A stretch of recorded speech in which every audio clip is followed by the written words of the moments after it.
Le chat, la belette et le petit lapin de Jean de La Fontaine, lecture par Christophe Tabar.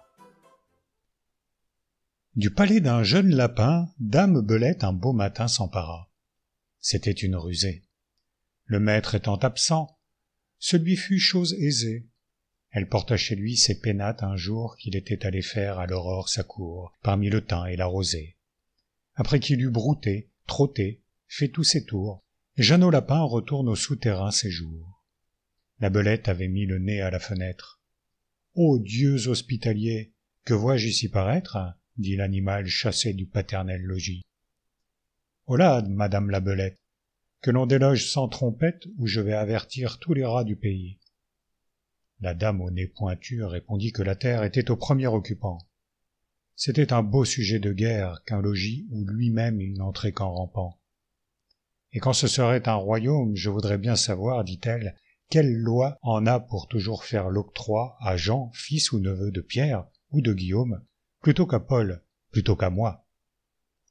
Jean Lapin allégua la coutume et l'usage. Ce sont, dit-il, leurs lois qui m'ont de ce logis rendu maître et seigneur, et qui de père en fils l'ont de Pierre à Simon, puis à moi Jean transmis. Le premier occupant, est-ce une loi plus sage ? Or bien, sans crier davantage, rapportons-nous, dit-elle, à Ramina Grobis. C'était un chat vivant comme un dévot ermite, un chat faisant la chatte mythe, un saint homme de chat, bien fourré, gros et gras, arbitre expert sur tous les cas. Jean Lapin pour juge l'agrée.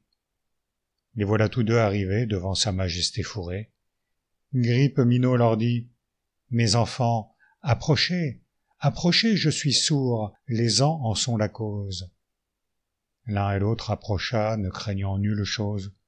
Aussitôt qu'à portée il vit les contestants, Grippe Minot, le bon apôtre, jetant des deux côtés la griffe en même temps, mit les plaideurs d'accord en croquant l'un et l'autre. Ceci ressemble fort au débat qu'ont parfois les petits souverains se rapportant au roi.